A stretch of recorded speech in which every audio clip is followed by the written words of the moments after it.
حضرت ابو ہریرہ رضی اللہ عنہ سے روایت ہے کہ نبی اکرم صلی اللہ علیہ وسلم نے ارشاد فرمایا، صرف 3 مساجد ایسی ہیں جن کے لیے سفر کیا جا سکتا ہے، ایک مسجد حرام یعنی خانہ کعبہ، دوسری مسجد اقصی، اور تیسری یہ میری مسجد یعنی مسجد نبوی۔ رواہ النسائی۔ سب سے پہلے مختصر طور پر مسجد حرام سے متعلق ضروری معلومات تحریر کرتے ہیں۔ مسجد حرام حضرت آدم و حضرت حوا علیہ السلام کے زمین پر اتارے جانے سے پہلے ہی کعبہ شریف وجود میں آ چکا تھا۔ فرشتے اس کا طواف کرتے اور لبیک کی ندا سے اس خانہ خدا کو آباد کرتے تھے۔ پھر جب حضرت نوح علیہ السلام کے زمانے میں طوفان آیا تو اس میں یہ خانہ خدا بھی نہ بچ سکا اور اس کے آثار و نقوش بھی مٹ گئے، یہاں تک کہ اللہ تعالیٰ کی مشیت کے مطابق یہ مبارک گھر غیر معروف ہو گیا۔ پھر وہ وقت آیا جب اللہ تعالیٰ نے انسانیت کی ہدایت کا فیصلہ فرمایا اور حضرت ابراہیم علیہ السلام کو حکم دیا کہ اپنی بیوی ہاجر کو اور شیرخوار بیٹے اسماعیل کو اس مکے کی وادی میں چھوڑ دیں، جہاں پر باد و بوش کا نام و نشان بھی نہ تھا، صرف ایک بے آب و گیاہ وادی تھی۔ چنانچہ حضرت ابراہیم علیہ السلام نے ان کو اس وادی میں لا کر چھوڑ دیا اور واپسی میں ثنیۃ الوداع کے مقام پر آ کر یہ دعا مانگی، ربنا انی اسکنت من ذریتی بواد غیر ذی زرع عند بیتک المحرم ربنا لیقیموا الصلاة فاجعل افئدة من الناس تهوی الیہم وارزقهم من الثمرات لعلهم یشکرون۔ ان آیات کا ترجمہ ہے، میں نے اپنے اہل و عیال کو اس بے آب و گیاہ وادی میں آپ کے مبارک گھر کے پاس لا بسایا ہے، اے ہمارے رب، تاکہ یہ نماز قائم کریں، اس لیے آپ لوگوں کے دل ان کی طرف پھیر دیجیے اور ان کو پھلوں کی روزی عطا فرمائیے تاکہ یہ تیرا شکر ادا کریں۔ ادھر حضرت ابراہیم علیہ السلام نے یہ دعا کی، ادھر قبولیت کے طور پر زمزم کا چشمہ اما ہاجر اور حضرت اسماعیل کے لیے جاری ہو گیا۔ جب بہت سے قبیلوں کو اس مبارک چشمے کا علم ہوا تو وہ کشاں کشاں اس کے پاس آ کر آباد ہونے لگے۔ قبیلہ عمالقہ کو بی بی ہاجر نے قعقاعان کی چوٹی پر رہائش پذیر ہونے کی اجازت دے دی۔ دن گزرتے گئے اور اب وہ وقت آ گیا جب حضرت اسماعیل علیہ السلام جوانی کی دہلیز کو چھونے لگے۔ ماں کو بیٹے کی شادی کی فکر لاحق ہوئی اور پھر جلدی ہی انہوں نے قبیلہ بنی عمالقہ کے سردار کی بیٹی سے حضرت اسماعیل علیہ السلام کی شادی کر دی، جس کا نام عمارہ تھا۔ ایک اور قبیلہ جرہم بھی یہاں آ پہنچا اور اس نے جبل ابو قبیس کی چوٹی پر چاہے زمزم کے مشرق میں ثنیۃ الوداع کے مقام پر بود و باش اختیار کی۔ ابھی چند سال ہی گزرے تھے کہ اللہ تعالیٰ نے حضرت ابراہیم علیہ السلام کو حکم دیا کہ اس مبارک وادی کی زیارت کریں اور بیٹے و بیوی کی خیر خبر لیں۔ چنانچہ حضرت ابراہیم علیہ السلام تشریف لائے، بیٹی کی اہلیہ سے خیریت دریافت کی۔ اہلیہ کو یہ محسوس بھی نہ ہونے پایا کہ خیریت پوچھنے والے بڑے میاں سیدھے سادے الفاظ میں کیا پیغام دے کر جا رہے ہیں۔ حضرت ابراہیم علیہ السلام نے بہو سے فرمایا کہ اسماعیل جب آئیں تو ان کو میرا سلام کہنا اور کہنا کہ آپ اپنے دروازے کی چوکھٹ بدل دیں۔ چنانچہ بیوی نے یہ پیغام حضرت اسماعیل علیہ السلام کو پہنچایا۔ حضرت اسماعیل پیغام کا مطلب فوراً ہی سمجھ گئے کہ ابا جان کا حکم ہے کہ میں اس بیوی کو طلاق دے دوں۔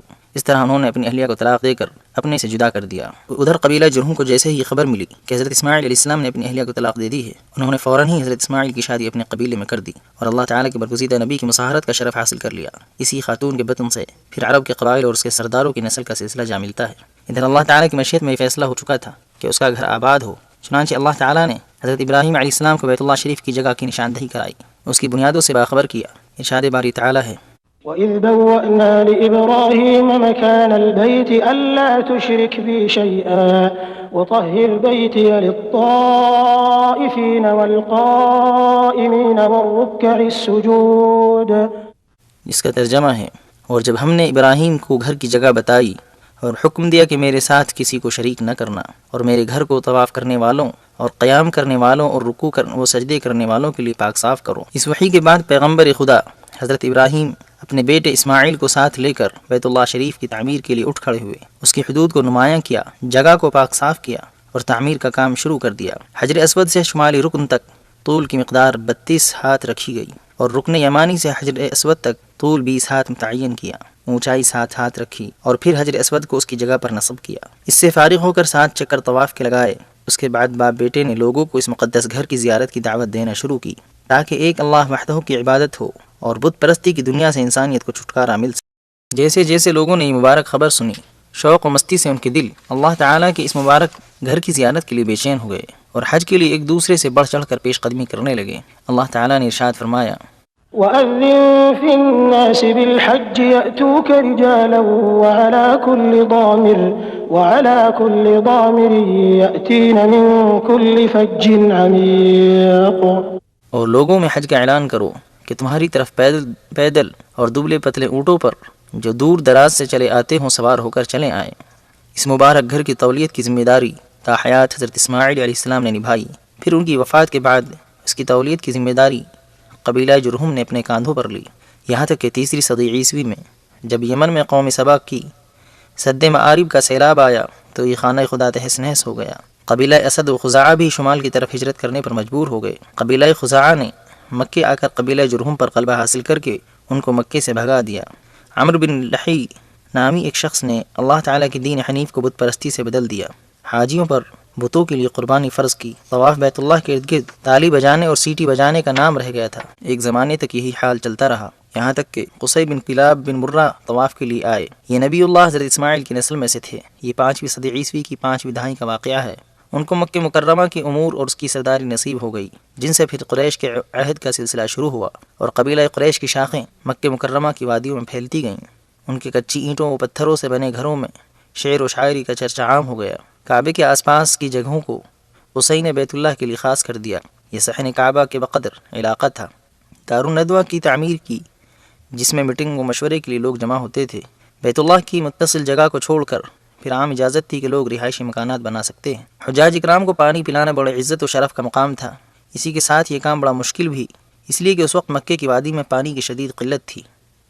جرہم نے جب سے چاہے زمزم کو دفن کر دیا تھا، اس وقت سے اب تک اس کا انکشاف نہ ہو سکا تھا۔ ادھر حجاج اکرام کی تعداد میں اضافہ اور مکہ مکرمہ کی اقتصادی حالت کے فروغ کی وجہ سے پانی کی قلت ایک اہم مسئلہ بن گئی، اور قصی کے بعد ہر سردار مکہ کو پانی کی قلت کا مسئلہ پریشان کی رہتا تھا، یہاں تک کہ وہ وقت آیا جب عبد المطلب کے حصے میں سرداری آئی۔ چاہے زمزم کے متعلق معلومات و روایات معروف تھی ہی، اس لیے اب عبد المطلب نے اس کی تلاش شروع کی۔ اسی اثناء میں عبد المطلب نے خواب دیکھا کہ کوئی پکارنے والا ان کو چاہے زمزم کی نشاندہی کے لیے پکارتا ہے اور مکان معین کو کھودنے کے لیے کہتا ہے۔ چنانچہ عبد المطلب جیسے ہی بیدار ہوئے اس جگہ کی کھدائی شروع کرا دی جس جگہ کو خواب میں دیکھا تھا۔ اب کیا تھا، کھدائی کرتے کرتے چشمہ زمزم پھوٹ پڑا۔ حجاج اکرام اور تجارتی قافلوں کی آمد بکثرت ہوئی، جس کی وجہ سے 10-12 سال میں مکہ مکرمہ تجارتی مرکز بن گیا۔ جنوب میں یمن و حبشے کے آنے جانے والے قافلے یہاں سے ہو کر گزرتے۔ اسی طرح شمال میں روم و فارس کے تجارتی قافلوں کی یہی گزرگاہ تھی۔ یہی نہیں بلکہ مشرق میں ہندوستان سے تجارتی روابط شروع ہوئے تو مغربی سمت میں مصر و افریقہ کے ملکوں سے تجارتی لین دین کے معاملات مستحکم ہو گئے۔ گویا یہ تمہید تھی اشرف الانبیاء خاتم الرسل سیدنا محمد رسول اللہ صلی اللہ علیہ وسلم کے استقبال کی۔ سرور دو عالم صلی اللہ علیہ وسلم عام الفیل 571 میلادی میں اس دنیا میں جلوہ افروز ہوئے۔ مکہ مکرمہ کی پربہار فضاؤں میں آپ صلی اللہ علیہ وسلم کی نشوونما ہوئی، لوگوں سے آپ شناسا ہوئے اور لوگ آپ صلی اللہ علیہ وسلم سے متعارف ہوئے۔ آپ صلی اللہ علیہ وسلم اپنی شرافت و نیک طبیعت کی وجہ سے لوگوں کے محبوب بن گئے، امانت دار کہلائے۔ آپ صلی اللہ علیہ وسلم نے حضرت خدیجہ رضی اللہ عنہا سے شادی فرمائی۔ ابھی چند سال ہی گزرے تھے کہ توحید و رسالت کی امانت سے آپ کو سرفراز کیا گیا اور غار حرا سے نور توحید اور ملت اسلامیہ کی روشن تاریخ کا آغاز ہوا۔ غار حرا میں سب سے پہلی وحی نازل ہوئی۔ بسم اللہ الرحمن الرحیم۔ اللہ تعالیٰ نے ارشاد فرمایا، اقرأ باسم ربك الذي خلق خلق الإنسان من علق اقرأ وربك الأكرم الذي علم بالقلم علم الإنسان ما لم يعلم۔ پڑھیے اپنے اس رب کے نام سے جس نے پیدا کیا انسان کو خون کے لوتھڑے سے۔ پڑھیے اور تمہارا رب بڑا کریم ہے جس نے قلم سے سکھایا انسان کو وہ سکھایا جو وہ نہیں جانتا تھا۔ وہ سب سے پہلی وحی تھی جو رسول اللہ صلی اللہ علیہ وسلم پر نازل ہوئی اور جس کی روشنی مکے کی وادی سے نکل کر چہاردانگ عالم میں پہنچی۔ یہ دعوت اسلام 13 سال تک مکہ مکرمہ ہی میں رہی، جہاں صاحب دعوت و فخر رسول صلی اللہ علیہ وسلم کو حقد و حسد، ایذا و تکلیف کا شدید سامنا کرنا پڑا۔ آپ صلی اللہ علیہ وسلم کے خلاف قتل کی سازشیں بنائی گئیں۔ اس پر ہی بس نہیں بلکہ آپ کے ساتھ آپ کے خاندان اور صحابہ کرام کا 3 سالہ بائیکاٹ کیا۔ بالآخر حضور صلی اللہ علیہ وسلم کو ہجرت کی دعوت دے دی گئی۔ اب کیا تھا، کفار کو جیسے ہی اندازہ ہوا کہ اب محمد صلی اللہ علیہ وسلم مکہ چھوڑنے والے ہیں، سب کے سب مشرکین اکٹھا ہوئے اور سرور دو عالم صلی اللہ علیہ وسلم کے گھر کا محاصرہ کر لیا۔ ادھر یہ مکر و فریب کا جال بچھا رہے تھے، ادھر اللہ تعالیٰ نے ان کے فریب کاری کی ناکامی کا فیصلہ فرما لیا تھا۔ چنانچہ رسول اللہ صلی اللہ علیہ وسلم معجزانہ طور پر سورہ یاسین کی آیت وجعلنا من بين أيديهم سدا ومن خلفهم سدا فأغشيناهم فهم لا يبصرون پڑھتے ہوئے ان کے اوپر پھونکتے ہوئے بحفاظت خداوندی ابو بکر رضی اللہ عنہ کو ساتھ لے کر مدینہ منورہ کے لیے روانہ ہوئے۔ مکہ مکرمہ سے مدینہ منورہ کا راستہ شمال کی طرف سے تھا، مگر احتیاطی طور پر آپ صلی اللہ علیہ وسلم نے مکے کی جنوبی سمت سے سفر شروع کیا۔ ثنیۃ الوداع کے مقام پر پہنچ کر آپ صلی اللہ علیہ وسلم نے اپنی جائے پیدائش اور محبوب شہر اور مبارک و مقدس خانہ خدا کو الوداع کہا۔ تقریباً 10 کلومیٹر کی مسافت طے کر کے جبل ثور کی غار میں بقصد آرام اور دشمن کی نظروں سے مختفی ہونے کے لیے قیام پذیر ہوئے۔ حضرت ابو بکر رضی اللہ تعالی عنہ کو رسول اللہ صلی اللہ علیہ وسلم کی زندگی کی شدید فکر لاحق رہتی تھی۔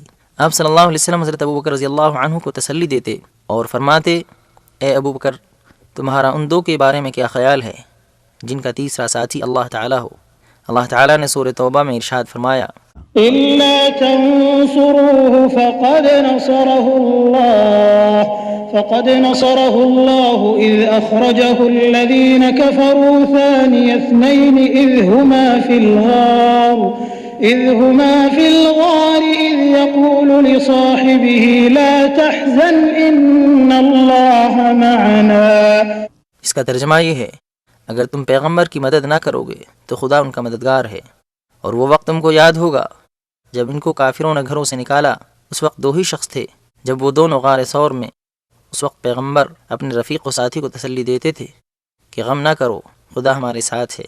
آپ صلی اللہ علیہ وسلم مدینہ تشریف لے آئے، مگر آپ کا دل برابر بیت اللہ شریف کی زیارت کے لیے مشتاق رہا۔ چنانچہ 6 سال بعد سن 6 ہجری میں آپ صلی اللہ علیہ وسلم 500 صحابہ اکرام کے ہمراہ عمرے کی غرض سے مکے کے لیے روانہ ہوئے۔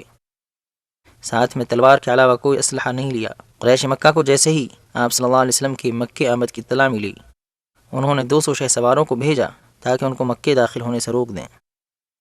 ادھر رسول اللہ صلی اللہ علیہ وسلم نے اپنے رفاقہ کو حکم دیا کہ وہ مکے کی مغربی جانب ثنیۃ المراد، جو حدیبیہ کا نشیب راستہ ہے، وہاں کا رخ کریں۔ اس طرح ان 200 شہ سواروں سے جنگ کی نوبت نہ آ سکی۔ اب رسول اللہ صلی اللہ علیہ وسلم نے مسلمانوں کا ایک وفد قریش کے پاس بھیجا کہ ہمیں عمرے کی اجازت دے دی جائے۔ اس وفد کی واپسی میں تاخیر ہوئی اور یہ خبر پھیل گئی کہ مسلمانوں کے وفد کو قتل کر دیا گیا۔ یہ خبر جیسے ہی ملی، رسول اللہ صلی اللہ علیہ وسلم نے حدیبیہ کے مقام پر ہی درخت رضوان کے نیچے مسلمانوں سے قریش سے جنگ کے لیے بیعت لی۔ تمام مسلمانوں نے اس بیعت میں حصہ لیا۔ جب قریش کو اس بیعت کا علم ہوا تو قریش کی آنکھیں کھلیں اور پھر قریش مکہ نے صلح کی پیشکش کی۔ رسول اللہ صلی اللہ علیہ وسلم نے اس پیشکش کو قبول فرما لیا اور مسلمان حدیبیہ سے واپس ہوئے، اس شرط پر کہ اگلے سال پھر عمرے کے لیے آئیں گے۔ اب 8ویں ہجری میں قریش نے عہد و پیمان توڑا، جس کی بنا پر رسول اللہ صلی اللہ علیہ وسلم نے 4 لشکروں کی تیاری کا حکم دیا۔ ایک لشکر مقدمے کے طور پر آگے روانہ کیا، دوسرے لشکر کو ہدایت تھی کہ وہ مکے کے نشیبی علاقے سے داخل ہو، تیسرے لشکر کو ہدایت دی کہ وہ مغربی سمت وعیکان پہاڑ کی چوٹی سے ہوتے ہوئے مکے میں داخل ہو، چوتھے لشکر کو حکم دیا کہ وہ جبل ہند کے سامنے سے ہوتے ہوئے مکے میں داخل ہو، نیز یہ حکم دیا کہ میرے لیے بیت اللہ کے سامنے ہی چوٹی پر علم گاڑ دیا جائے۔ بالآخر رسول اللہ صلی اللہ علیہ وسلم کو بغیر جنگ کے ہی فتح حاصل ہو گئی، امن و امان ہو گیا، خطرات کے بادل چھٹ گئے، بیت اللہ شریف کے حقیقی وارثین آ چکے تھے۔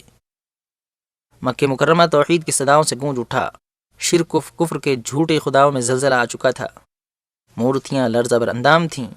اب مکہ مکرمہ بت پرستی و شرک کی گندگی سے پاک ہو چکا تھا۔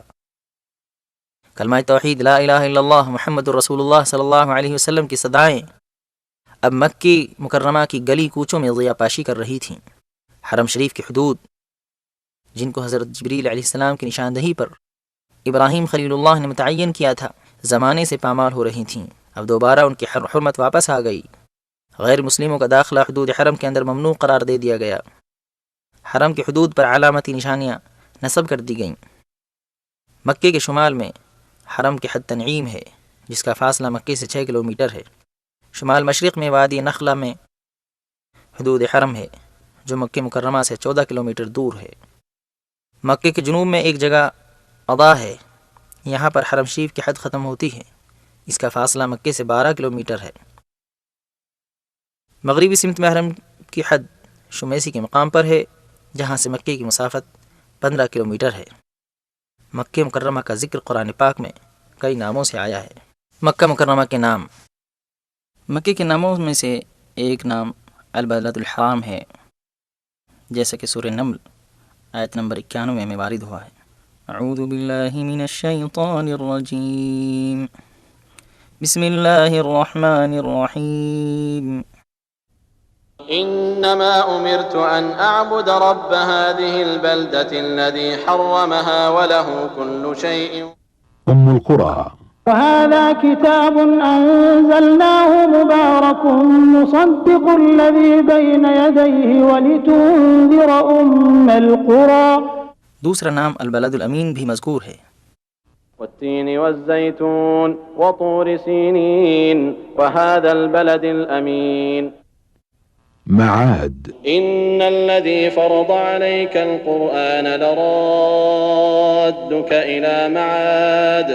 مکہ۔ وهو الذي كف أيديهم عنكم وأيديكم عنهم ببطن مكة. ایک نام بکہ بھی قرآن میں وارد ہوا ہے۔ إن أول بيت وضع للناس للذي ببكة مباركا وهدى للعالمين. سعودی دور حکومت آیا تو اس نے شہر مکہ کی خاص پلان کے تحت ترقیاتی کام شروع کیے، اس لیے کہ مسجد حرام کو جانے والے راستے اور گلیاں نہایت تنگ تھیں۔ مکہ مکرمہ کے ظاہری شکل کے لحاظ سے اور زمانے کی تبدیلی و ترقی کے نتیجے میں کیا مسائل و مشکلات آ سکتی ہیں، اس سے کوئی بھی مکے کی تاریخ کا شناسہ انکار نہیں کر سکتا۔ اس شہر کی حالت بالکل وادی کی مثل ہے، اس پر محیط پہاڑی چوٹیاں وادی ابراہیم، وادی طوا اور وادی فتح تک پھیلی ہوئی تھیں۔ اونچی وادی وادی محصر ہے۔ مکہ مکرمہ کا موسم خشک گرم ہے سال کے اکثر حصے میں، جس میں درجہ حرارت 30 سے 45 کے درمیان رہتا ہے۔ عمارتوں کے بلند ہونے کے باوجود راستے تنگ ہیں، اس لیے راستوں میں عموماً سارے دن سایہ رہتا ہے۔ حرم شریف کی سب سے پہلی توسیع خلیفہ راشد حضرت عمر بن الخطاب رضی اللہ عنہ نے سن 17 ہجری میں کرائی۔ اس کے بعد 18 ہجری میں حضرت عثمان غنی رضی اللہ عنہ نے توسیعی کام کرایا۔ اس کے بعد سے دور اموی، دور عباسی اور اسی طرح عثمانی و سعودی دور حکومت کے مختلف وقتوں میں حرم شریف کا توسیعی کام ہوتا رہا۔ دور سعودی میں سعودی فرمانروا شاہ عبدالعزیز آل سعود نے 1368 ہجری میں حرم شریف کی توسیع کا اعلان کیا۔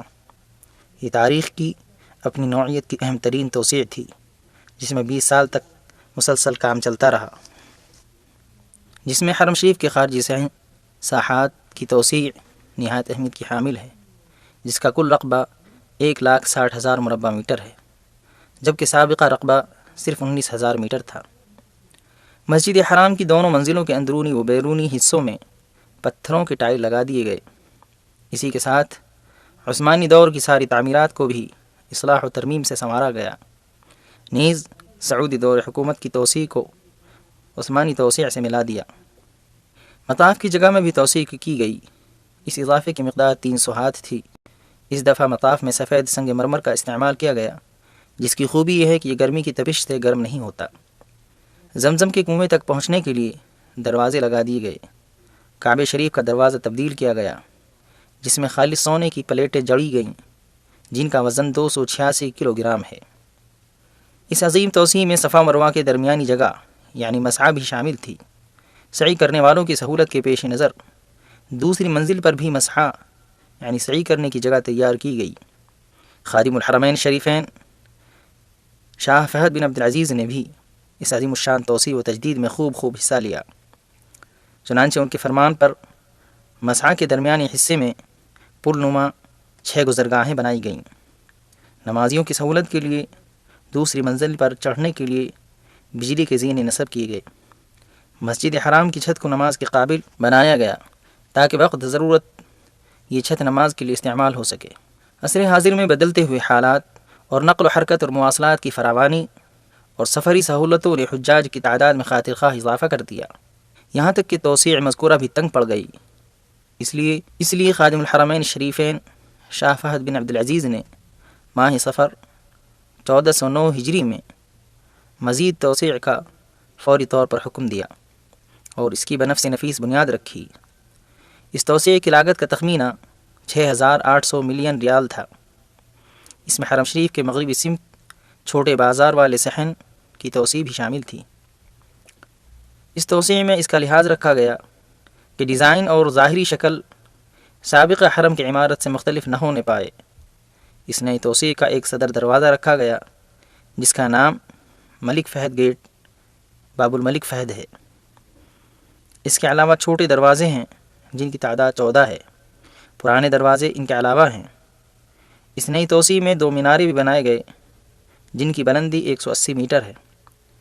یہ دونوں مینارے طرز تعمیر اور رنگ و روپ اور بلندی میں دوسرے قدیم 7 میناروں کی مشابہ ہیں۔ اس توسیع میں بجلی کے 2 زینے مزید لگائے گئے ہیں جن کے لیے مخصوص انداز کی عمارت تیار کی گئی ہے۔ ایک شمالی جانب ہے جبکہ دوسری جنوب کی سمت میں ہے۔ مسجد حرام کے خارجی صحن یعنی ساحات کو سفید پتھروں سے مزین کیا گیا ہے جس میں گرمی اثر انداز نہیں ہوتی۔ اس توسیع کے بعد اب تقریباً 10 لاکھ نمازی بیک وقت مسجد حرام میں نماز ادا کر سکتے ہیں۔ رمضان کے آخری عشرے کا جو دل ربا منظر ہوتا ہے ویسا منظر سارے سال نہیں ہوتا۔ ان دنوں میں تراویح اور قیام اللیل کا خاص اہتمام ہوتا ہے۔ لوگ خشوع و خضوع کے ساتھ اپنے رب کے حضور حاضر ہو کر بچشم نم دعا و استغفار کرتے ہیں اور مغفرت کے طالب ہوتے ہیں، اور بلا شبہ اللہ تعالیٰ کے سوا کون ہے جو مغفرت کر سکے؟ وَمَن يَغْفِرُ الذُّنُوبَ إِلَّا اللَّهُ۔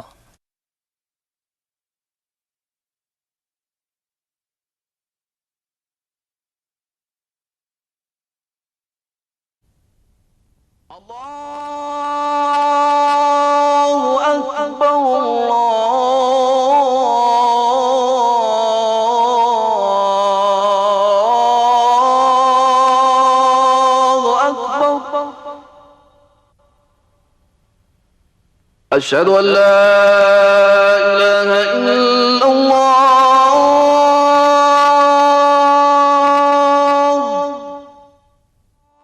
اب ہم مختصراً مسجد اقصیٰ سے متعلق کچھ معلومات ریکارڈ کرتے ہیں۔ مسجد اقصیٰ کی تاریخ 5000 سال سے زیادہ پرانی ہے۔ اس میں پہلے یبوسی قوم کے لوگ آباد، پھر عرب قبیلہ کنعان کی نسل کے لوگ آباد ہوئے جن کے دور میں یہ جگہ امن و سکون کا گہوارہ بن گئی۔ ان لوگوں نے مستقل تہذیب و تمدن کی بنیاد رکھی۔ خیر و برکات سے یہ سرزمین بہرور ہوئی۔ زیتون کا درخت محبت کی علامت اور امتنان و تشکر کا رمز تھا۔ اس سب کے باوجود یہاں کے باشندوں نے 25 سے زیادہ مرتبہ دشمنوں سے مقابلہ کیا، مگر ہمیشہ فتح یابی نصیب ہوئی اور یہ لوگ بآرام و سکون رہتے رہے۔ یہ شہر دوسرے بہت سے شہروں سے مختلف رہا ہے۔ یہ محتم بالشان مقام ہے جہاں سے براہ راست زمین سے آسمان کا کنکشن جڑا تھا۔ پاکیزگی کی لہریں بھی یہاں سے اٹھی تھیں۔ یہاں سے آسمانوں کا سفر کرنے والے مسافر کی ضیاپاشیاں عاشقوں پر ہی نہیں بلکہ شجر و حجر تک پر پڑیں۔ شب معراج کے بعد سے اس مقدس جگہ کی اہمیت مسلمانوں کے نزدیک دو چند ہو گئی تھی۔ اب یہ صرف قبلہ اول نہیں بلکہ نقطۂ معراج حبیب صلی اللہ علیہ وسلم بھی تھا۔ اس کی محبت اہل ایمان کے دلوں میں گھر کر چکی تھی۔ اس کی زیارت کا شوق دل دل میں رچ بس چکا تھا۔ اس شہر مقدس نے وہ منظر بھی دیکھا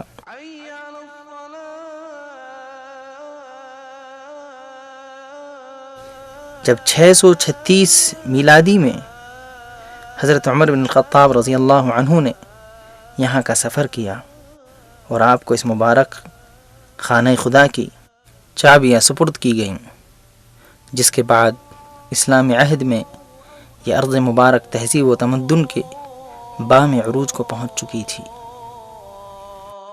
اور ایسا کیوں نہ ہوتا، آخر اس کے فاتح اول رہبر اعظم حضرت محمد رسول اللہ صلی اللہ علیہ وسلم کی ذات اقدس روح رواں تھی۔ حدیث شریف میں فرمایا گیا، برابر ایک جماعت ایسی رہے گی میری امت میں سے جو حق کے علم بردار ہوگی، دشمنوں پر غالب رہے گی، مخالف ان کو نقصان نہیں پہنچا سکتا۔ اس طرح جماعت رہے گی یہاں تک کہ اللہ تعالیٰ کا مقررہ وقت نہ آ جائے۔ صحابہ اکرام رضی اللہ عنہ نے دریافت کیا، یا رسول اللہ یہ جماعت کہاں ہوگی؟ آپ صلی اللہ علیہ وسلم نے فرمایا، بیت المقدس اور اس کے آس پاس۔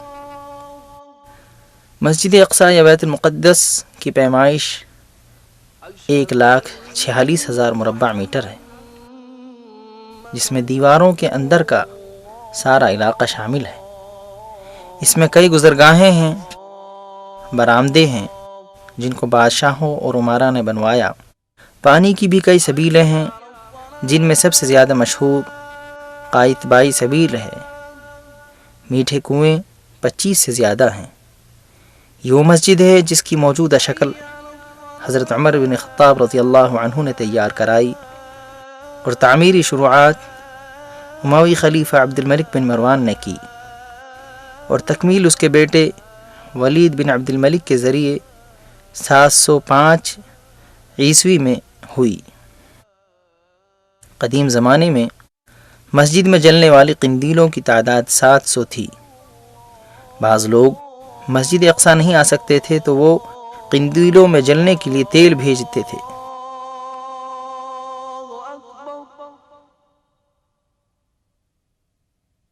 أشهد أن لا إله إلا الله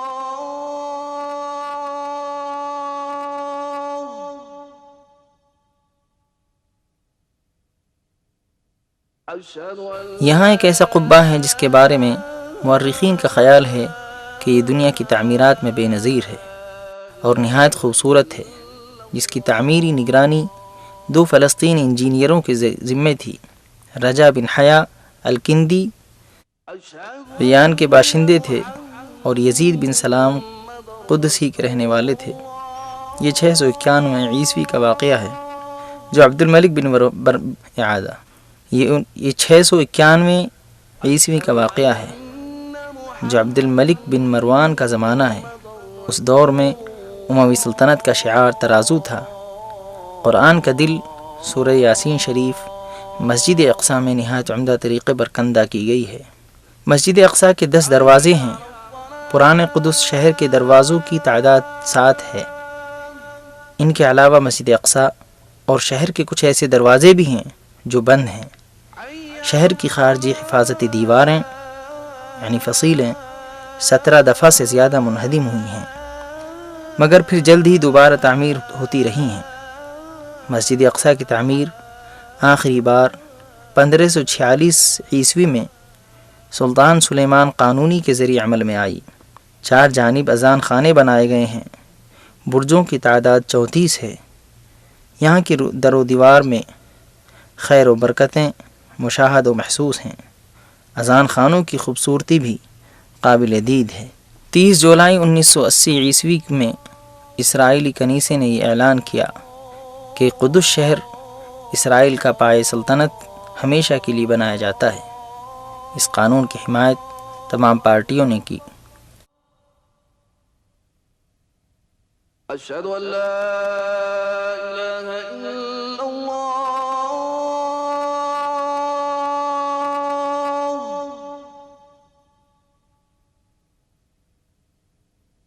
أشهد أن لا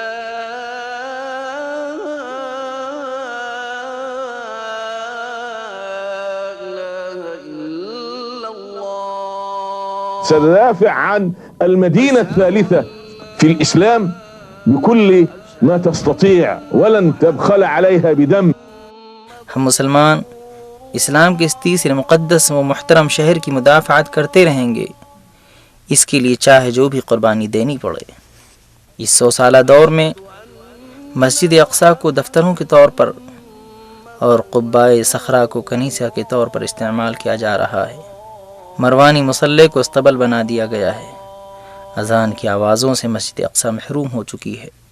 اللہ کرے وہ دن آئے جب اس مقدس شہر کو کوئی مرد مجاہد غاصب یہودیوں کے چنگل سے آزاد کرائے، جس طرح سلطان صلاح الدین ایوبی نے معرکہ حطین کے بعد 1187 عیسوی میں اس کو آزاد کرایا۔ توحید کا علم بلند ہوا اور فاتح لشکر محمدی کے ساتھ یہاں پھر ایک مدت کے بعد صلاح الدین نے اپنے رب کے حضور جبین نیاز کو جھکایا۔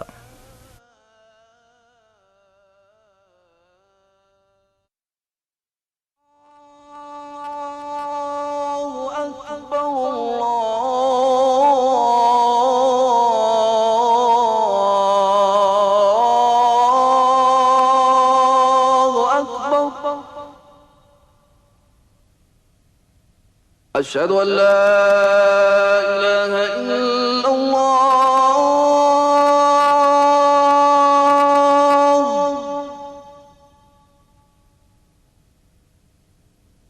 أشهد أن لا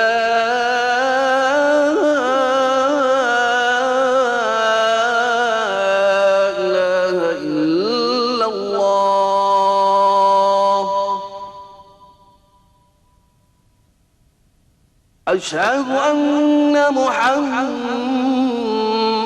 رسول الله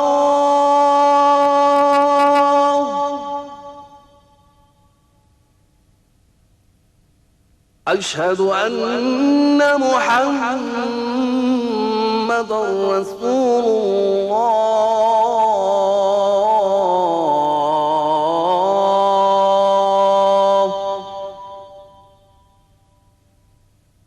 حي على الصلاة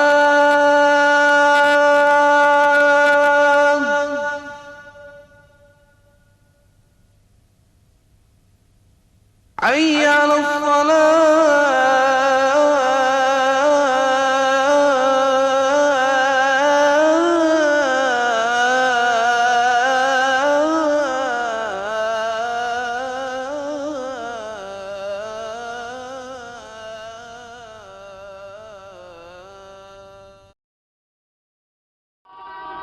ہم مدینہ منورہ میں آپ کو خوش آمدید کہتے ہیں۔ یہ وہ شہر ہے جو ایمان کی پناہ گاہ ہے اور نبی کریم صلی اللہ علیہ وسلم کی آرام گاہ ہے۔ ترقی اور تمدن کی نئی چمک دمک کے ساتھ ہم آپ کا خیر مقدم کرتے ہیں تاکہ اس سفر نامے کو پڑھیں جس میں یہ شہر ایک نامعلوم تاریخی دور سے گزر کر ایسی روشنی کی طرف آیا ہے جس نے سارے عالم کو جگمگا دیا۔ اللہ کے رسول حضرت نوح علیہ السلام کی چوتھی پشت میں سے کچھ لوگ بابل کی سرزمین چھوڑ کر کسی نئے وطن کی تلاش میں نکلے۔ وہ ایک ایسے سرسبز علاقے میں پہنچے جسے چاروں طرف سے پہاڑوں اور آتش فشانی چٹانوں نے گھیر رکھا تھا۔ بس وہیں پڑاؤ ڈالا اور ایک چھوٹا سا گاؤں آباد کیا جسے اپنے سردار کے نام پر یثرب کا عنوان دیا۔ یہ گاؤں آہستہ آہستہ بڑھنے لگا۔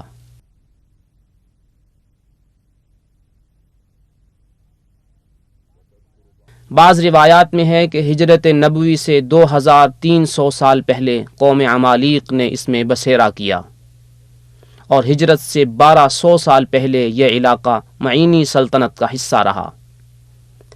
آثار قدیمہ کے بعض نقشوں سے معلوم ہوتا ہے کہ یہ علاقہ بابلی حکمران نبو نیت کے زیر نگرانی رہا ہے جس نے ہجرت سے 1100 سال پہلے تیماء پر 10 سال حکومت کی۔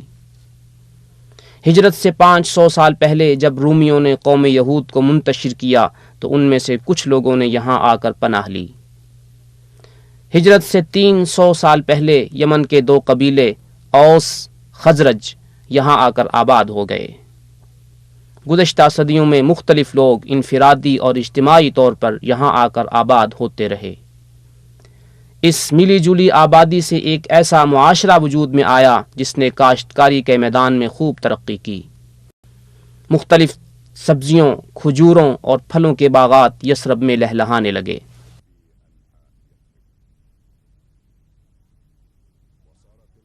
شام اور یمن کے درمیان آنے جانے والے تجارتی قافلے یہاں سے گزرتے اور زاد راہ کے طور پر پینے کا پانی اور شیریں کھجور ہمراہ لیتے اور اہل یثرب کے ساتھ تجارتی لین دین بھی کرتے۔ ہجرت سے 120 سال پہلے اوس و خزرج کے درمیان جنگ چھڑ گئی۔ باہمی دشمنی اور انتقامی جذبات نے اس چنگاری کو سلگائے رکھا اور یہودی سازشیں اسے بھڑکاتی رہیں۔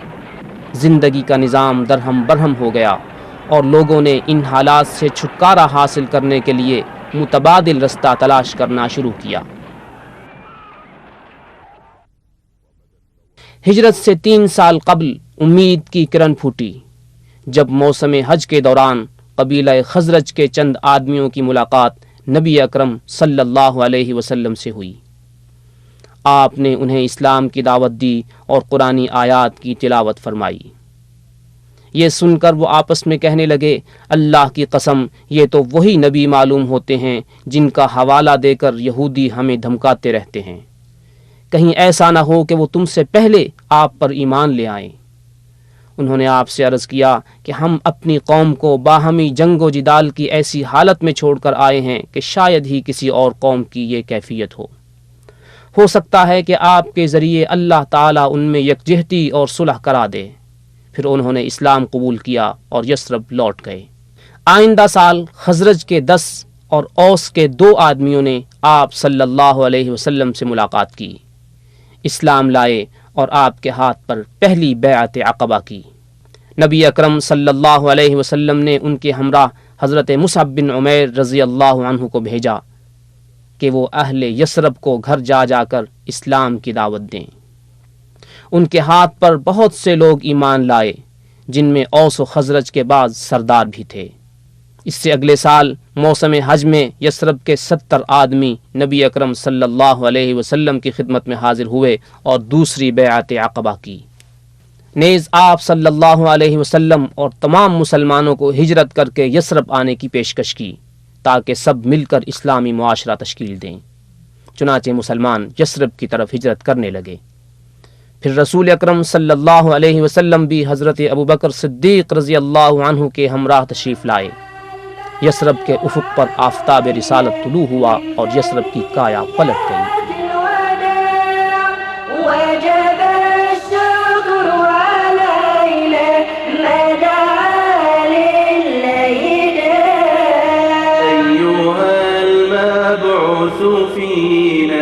جئت بالأمر المطاع جئت شرفت المدينة۔ یہاں ہر چیز میں تبدیلی رونما ہوئی۔ اس کا نام یثرب سے مدینہ ہو گیا۔ اسے مزید ایسے نام عطا ہوئے جو اس کی شان و عظمت کو اجاگر کرتے ہیں، مثلا طیبہ، طابہ، الدار۔ لوگوں کے عقیدے تبدیل ہوئے اور وہ بت پرستی سے اسلام کی طرف آ گئے۔ مسجد نبوی اسلامی تعلیمات اور اسلامی قیادت کا مرکز بن گئی۔ یہاں سے شرک کا قلع کما کرنے اور کلمہ توحید کا بول بالا کرنے کے لیے جنگی دستے بھیجے جانے لگے۔ ہجرت کے دوسرے سال مدینہ منورہ سے 160 کلومیٹر کے فاصلے پر غزوہ بدر کا معرکہ ہوا، جہاں مشرکین مکہ کو زبردست شکست ہوئی اور ان کے بہت سے لیڈر قتل ہوئے۔ اس شکست کا انتقام لینے کے لیے کفار مکہ نے شوال 3 ہجری میں مدینہ منورہ کی طرف پیش قدمی کی اور احد پہاڑ کے دامن میں غزوہ احد کا معرکہ ہوا۔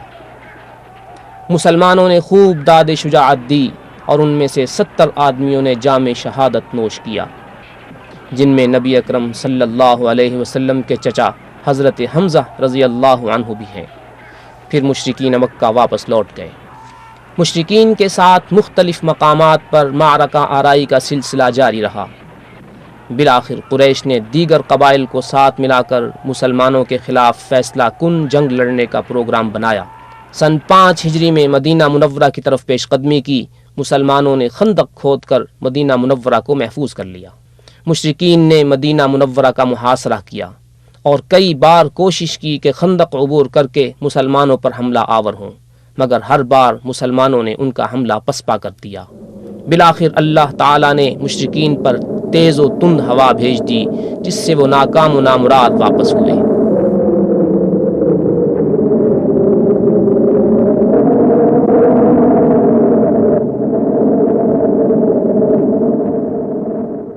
نبی اکرم صلی اللہ علیہ وسلم اور آپ کے خلفائے راشدین کے دور میں مدینہ منورہ مسلمانوں کی عظیم سلطنت کا دارالحکومت رہا۔ لوگ آپ صلی اللہ علیہ وسلم اور آپ کے خلفائے راشدین سے ملاقات کا شرف حاصل کرنے کے لیے مدینہ منورہ میں حاضر ہوتے۔ یہاں پہنچ کر مسجد نبوی میں نماز ادا کرتے اور بارگاہ رسالت میں سلام پیش کرتے۔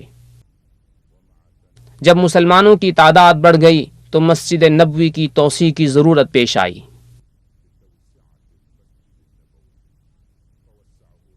چنانچہ سن 7 ہجری میں نبی اکرم صلی اللہ علیہ وسلم نے اس کی توسیع فرمائی۔ پھر سن 17 ہجری میں خلیفہ راشد حضرت عمر بن خطاب رضی اللہ عنہ نے اس کی تعمیر و توسیع کی۔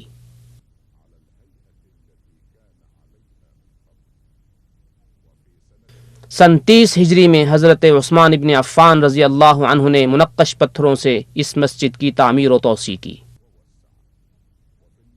مسجد نبوی ہی وہ مرکز تھی جہاں سے اسلام کی دعوت اور جہاد کے قافلے روانہ ہوتے رہے اور تمام جزیرہ عرب، شام، عراق، مصر اور شمالی افریقہ تک دین اسلام کا بول بالا ہو گیا۔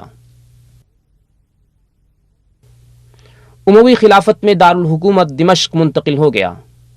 جس سے حکومتی زندگی کی رونق اور سیاسی ہنگامہ بھی وہیں منتقل ہو گیا۔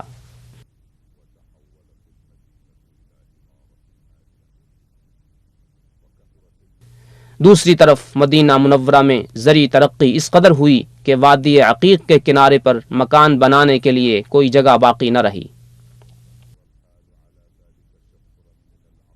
مسجد نبوی کی علمی مرکزیت کا اندازہ اس سے لگایا جا سکتا ہے کہ یہاں امام مالک بن انس جیسے شہرۂ آفاق عالم پیدا ہوئے اور دور دور سے لوگ ان کے حلقہ درس میں شرکت کے لیے آتے۔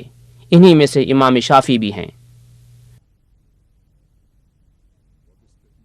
پہلی اور دوسری صدی میں رونما ہونے والے بعض افسوسناک واقعات سے قطع نظر مدینہ منورہ کا عمومی ماحول نہایت پرسکون رہا اور یہاں علمی چہل پہل رہی۔ لوگ بڑے اہتمام کے ساتھ مسجد نبوی میں نماز ادا کرنے اور بارگاہ رسالت میں سلام پیش کرنے آتے رہے۔ دوسری صدی میں خلیفہ مہدی عباسی نے مسجد نبوی کی مرمت اور توسیع کا حکم دیا۔ تیسری صدی ہجری میں زندگی کے بعض شعبوں میں انحطاط شروع ہوا اور آبادی سکڑنے لگی۔ وادی عقیق کے محلات ویران ہو گئے، زراعت کم ہو گئی، بد امنی عام ہو گئی اور قافلوں پر حملے ہونے لگے۔ اس صورتحال کو سنبھالا دینے کے لیے سن 263 ہجری میں مدینہ منورہ کے ارد گرد فصیل بنائی گئی۔ پھر مختلف اوقات میں اس کی ترمیم و توسیع کا سلسلہ جاری رہا۔ 10ویں صدی ہجری تک مدینہ منورہ کے عمومی حالات میں مسلسل اتار چڑھاؤ ہوتا رہا۔ سن 578 ہجری میں صلیبی جنگیں عروج پر تھیں کہ ایک صلیبی کمانڈر ارناط نے اپنی فوج کا ایک دستہ روانہ کیا جو نہایت خفیہ طریقے سے بحری رستوں سے ہوتا ہوا یمبو کے ساحل پر اترا اور وہاں سے خشکی کے راستے سے مدینہ منورہ کی جانب بڑھنے لگا۔ سلطان صلاح الدین ایوبی کو خبر مل چکی تھی اور اس کی فوجیں اس دستے کا تعاقب کر رہی تھیں۔ بالآخر مدینہ منورہ سے ایک رات کی مسافت پر ایوبی فوج نے صلیبی دستے کو گھیر لیا اور ان میں سے اکثر کو قتل کر کے باقی کو گرفتار کیا۔ 5 رجب سن 654 ہجری میں مدینہ منورہ کے مشرق میں ایک بہت بڑا آتش فشاں پھٹا جس کا لاوا ایک ندی کی شکل میں مغربی مدینہ منورہ کی طرف بہنے لگا، مگر اللہ کی قدرت سے مدینہ کے قریب پہنچ کر شمالی طرف مڑ گیا۔ تقریباً 3 ماہ تک مسلسل یہ لاوا جلتا رہا۔ سن 886 ہجری میں آسمانی بجلی گرنے سے مسجد نبوی کی عمارت آگ کی زد میں آ گئی اور اس کا اکثر حصہ جل گیا، البتہ حجرہ شریفہ محفوظ رہا۔ سلطان قائتبائی نے عصر نو مسجد کی تعمیر کی، نیز مختلف مدارس اور مسافر خانے بنوائے جہاں علماء، طلباء اور جوار رسول کے شائقین رہنے لگے۔ 10ویں صدی ہجری سے مدینہ منورہ میں عثمانی دور کا آغاز ہوا جو 400 سال تک باقی رہا۔ اس دوران مدینہ منورہ میں جو تبدیلیاں رونما ہوئیں ان میں سے خاص یہ ہیں۔ مدینہ کے گرد فصیل کی تجدید ہوئی اور ایک وسیع اور محفوظ قلعہ تعمیر ہوا۔ بدامنی کی روک تھام کے لیے ایک فوجی دستہ متعین کیا گیا جس سے امن و امان کی صورتحال بہتر ہوئی، مگر کچھ عرصہ بعد فوجی قیادت میں اقتدار کی رسا کشی ہونے لگی، انتظامی ادارے کمزور ہو گئے، بد امنی پھیلنے لگی اور قافلوں پر حملوں کا سلسلہ پھر زور پکڑ گیا۔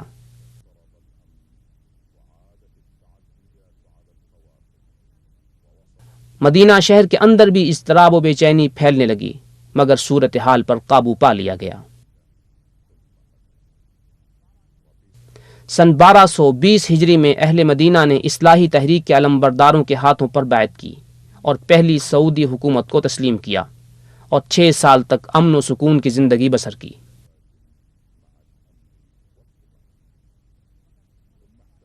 مگر محمد علی پاشا کے بیٹے توسون پاشا نے مدینہ منورہ پر دوبارہ قبضہ کر کے اسے حکومت عثمانیہ میں ضم کر لیا۔ سن 1265 ہجری میں مسجد نبوی کی تعمیر و توسیع کا کام شروع ہوا جو 12 سال تک جاری رہا اور مسجد نبوی کی حسین و جمیل عمارت مکمل ہوئی۔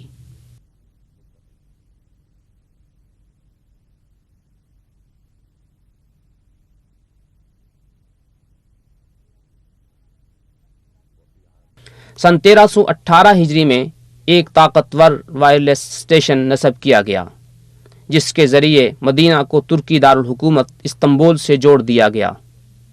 نیز مدینہ منورہ سے دوسرے شہروں کے ساتھ رابطہ بھی ممکن ہو گیا۔ سن 1326 ہجری میں دمشق سے مدینہ منورہ تک ریلوے لائن نصب کی گئی جس سے مدینہ منورہ کی اقتصادی اور معاشرتی زندگی میں زبردست تبدیلی آئی۔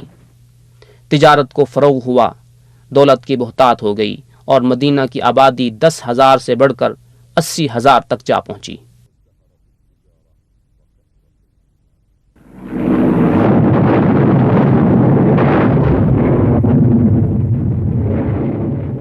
سن 1334 ہجری میں مدینہ منورہ میں ایک پرآشوب دور کا آغاز ہوا۔ یہ پہلی جنگ عظیم کا زمانہ ہے۔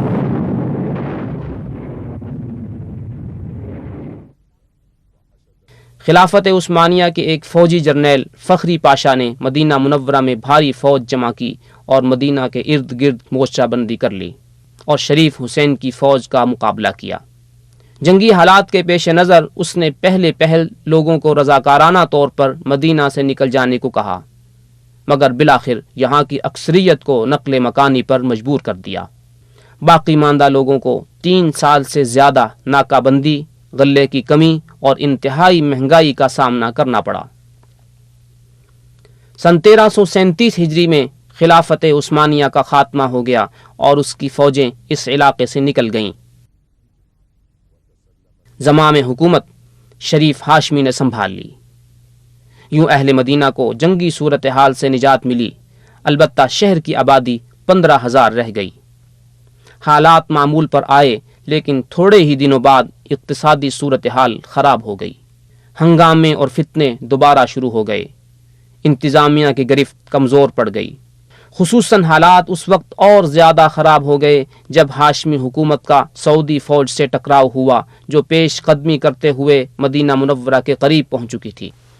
اب نجات کی یہی ایک صورت تھی کہ توحید کا راستہ اختیار کیا جائے جس کی قیادت ملک عبدالعزیز بن عبد الرحمن آل سعود کر رہے تھے، جنہوں نے اس ملک کی مختلف ریاستوں کو ملا کر ایک وسیع اور مضبوط حکومت کی بنیاد ڈالی تھی۔ 19 جمادی الاولیٰ 1344 کو اہل مدینہ کے ایک وفد نے باضابطہ طور پر ملک عبدالعزیز کے ہاتھ پر بیعت کا اعلان کیا۔ یہ مدینہ منورہ کی تاریخ کا ایک اہم موڑ تھا جہاں سے ایک نئے اور خوشگوار دور کا آغاز ہوا جو امن و استحکام اور ترقی کا دور ہے۔ 23 ربیع الثانی سن 1345 ہجری میں ملک عبدالعزیز نے مدینہ منورہ کی زیارت کی اور اہل مدینہ اور مختلف قبائل اور ان کے نمائندوں سے ملاقاتیں کی۔ سن 1370 ہجری میں ملک عبدالعزیز نے مسجد نبوی کی توسیع کا حکم دیا، چنانچہ مسجد نبوی کے قرب و جوار کی زمینیں خرید لی گئیں اور مسجد کے شمالی دالانوں کو گرا کر دوبارہ تعمیر کیا گیا اور مسجد میں 6,000 مربع میٹر کا اضافہ ہوا۔ مسجد کی پرشکوہ عمارت تیار ہو گئی جس کے وسیع دالانوں میں ہزاروں نمازیوں کی گنجائش تھی۔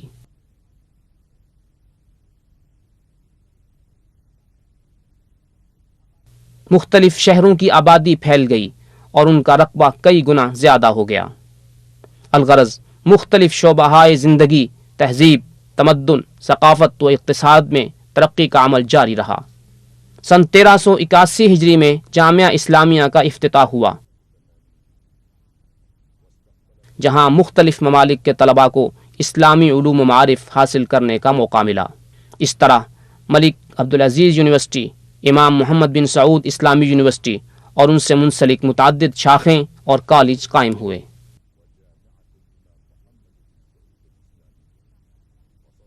مدینہ منورہ میں ایک ماہنامہ المنہل کے نام سے جاری ہوا، پھر روزنامہ المدینۃ المنورہ شائع ہونے لگا جس نے ثقافتی شعور بیدار کرنے میں اہم کردار ادا کیا۔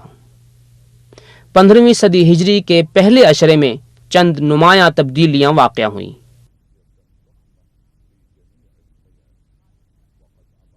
خادم حرمین شریفین ملک فہد بن عبدالعزیز نے مدینہ منورہ کی تعمیر و ترقی کے لیے ایک وزارتی کمیٹی تشکیل دی اس اقدام کی وجہ سے تعمیراتی میدان میں ترقی ہوتی چلی گئی۔ حرم نبوی کی تعمیر و توسیع ہوئی اور مرکزی علاقے کی تنظیم نو جیسے بڑے بڑے پروگرام شروع ہوئے۔ 15 صفر سن 1405 ہجری میں خادم حرمین شریفین ملک فہد بن عبدالعزیز نے مسجد نبوی کی تعمیر و توسیع کا سنگ بنیاد رکھا اور اس عظیم الشان تعمیراتی منصوبے کا آغاز ہوا۔ مسجد نبوی کے ارد گرد قریبی علاقے خرید لیے گئے اور ان کے مالکان کو دریا دلی کے ساتھ معاوضہ دیا گیا۔ پھر ایک طویل کارروائی کے ذریعے تمام مکانات گرائے گئے، گہری بنیادیں کھودی گئیں، بھاری کرین نصب کیے گئے اور عمارت کی تعمیر شروع ہو گئی۔ باجماعت نماز میں کسی خلل اندازی کے بغیر مسجد نبوی کا تعمیراتی پروگرام 9 سال تک جاری رہا۔ مدینہ منورہ کے امیر شہزادہ عبد المجید بن عبدالعزیز کی نگرانی کے سبب یہ عظیم منصوبہ اپنے اعلیٰ معیار کے مطابق بہت جلد مکمل ہوا۔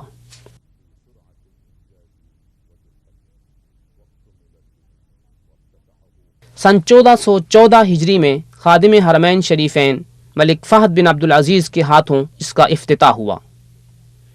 اس توسیع کی وجہ سے مسجد نبوی میں 82,000 مربع میٹر کا اضافہ ہوا اور مسجد نبوی کی چھت کو ایسے انداز سے تیار کیا گیا کہ اس پر ہزاروں لوگ نماز ادا کر سکتے ہیں۔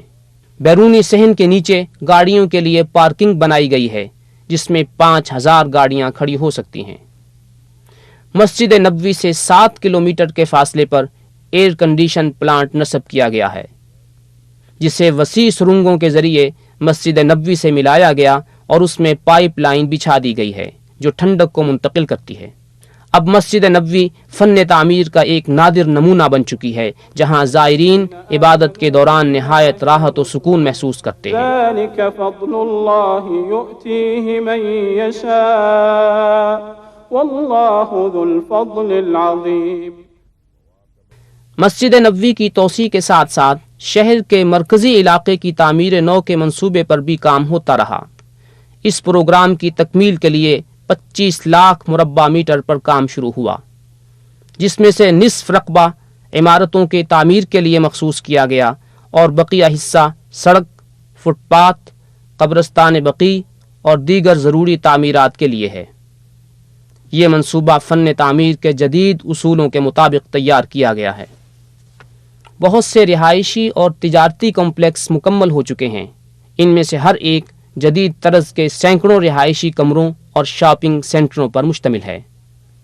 اب مرکزی علاقہ تعمیر نو کے ابتدائی مرحلوں سے گزر چکا ہے اور ایسا لگتا ہے کہ مدینہ منورہ فن تعمیر کے عالمی معیار اور جدید وسائل سے آراستہ ہو کر مسجد نبوی کو دائرے میں لیتا ہوا نمودار ہو رہا ہے، جہاں زائرین کے لیے بہترین رہائش اور دیگر سہولتیں موجود ہیں۔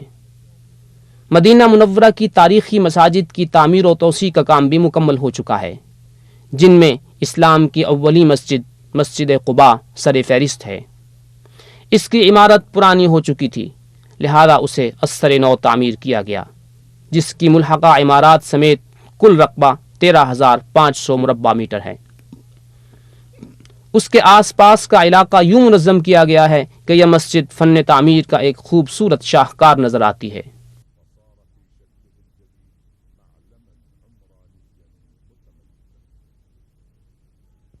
مسجد أسس على التقوى من أول يوم أحق أن تقوم فيه رجال يحبون أن يتطهروا والله يحب المطهرين۔ مدینہ منورہ کے میقات ذوالحلیفہ میں بھی ایک چھوٹی سی تاریخی مسجد تھی جہاں سے حج و عمرے کا احرام باندھتے ہیں۔ خادم حرمین شریفین نے اس کی تعمیر و توسیع کا حکم دیا۔ یہ مسجد اس انداز سے تعمیر کی گئی ہے کہ اس کے ارد گرد احرام باندھنے کے علاوہ دیگر ضروری سہولتیں موجود ہیں۔ یہ منصوبہ 90,000 مربع میٹر پر مکمل ہوا۔ اس مسجد میں 5,000 نمازیوں کی گنجائش ہے۔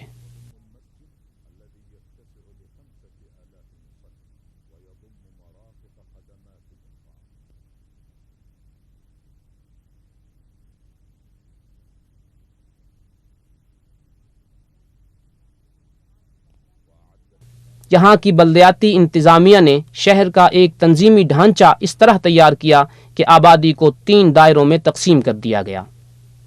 تمام محلوں میں باغیچے لگوائے تاکہ مدینہ ایک چمنزار بن جائے جس کی رعنائی اس کی عظمت کی آئینہ دار ہو اور ان ایمانی اقدار کی عکاس ہو جو ہمیشہ سے اس کا ترہ امتیاز رہا ہے۔ نیز یہاں کے مکین اور زائرین ایمانی حلاوت اور روحانی سکون محسوس کریں اور پرسکون قیام سے بہرہ مند ہوں۔ اسی ترقی کی ایک یادگار جس پر تاریخی اور ایمانی چھاپ ہے وہ شافعت کمپلیکس ہے جو دنیا میں قرآن کریم کی خدمت و طباعت کا سب سے بڑا مرکز ہے۔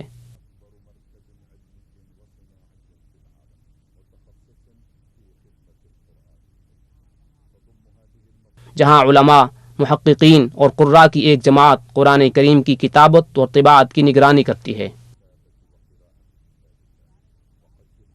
اس ادارے میں طباعت سے متعلق جدید ترین آلات موجود ہیں اور دنیا کی مشہور زبانوں میں قرآن کریم کا ترجمہ شائع ہوتا ہے۔ اس میں ریکارڈنگ کا ایک مستقل شعبہ ہے جہاں مختلف قراءتوں میں آڈیو کیسٹ تیار کی جاتی ہیں اور اب تک مختلف قراء کی آواز میں لاکھوں سیٹ تیار ہو کر تقسیم ہو چکے ہیں۔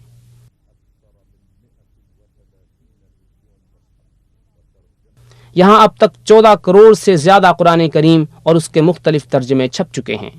یوں مدینہ کی سرزمین جو عہد نبوی میں اسلام کا پیغام پھیلانے کے کام آئی تھی آج بھی اسے 4 دانگ عالم پھیلا رہی ہے، اور یہ پریس اس کارگزاری کی یاد تازہ کرتا ہے جب حضرت ابوبکر صدیق اور حضرت عثمان رضی اللہ عنہ نے قرآن کریم کو یکجا کیا اور ایک رسم الخط میں لکھوا کر مختلف اسلامی علاقوں میں روانہ کیا۔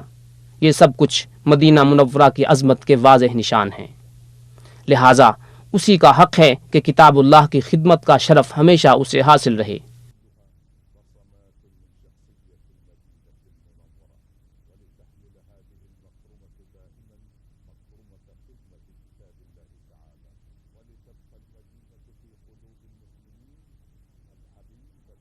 مدینہ منورہ ہر مسلمان کو دل و جان سے پیارا اور عزیز رہے گا، کیونکہ اللہ کے رسول صلی اللہ علیہ وسلم کی یہ دعا قبول ہو چکی ہے، اللہم حبب الینا المدینۃ کحبنا مکۃ او اشد حبا۔ اے اللہ ہمارے دل میں مدینہ منورہ کو مکہ مکرمہ جیسا محبوب بنا دے، بلکہ اس سے بھی زیادہ۔ وآخر دعوانا ان الحمد للہ رب العالمین۔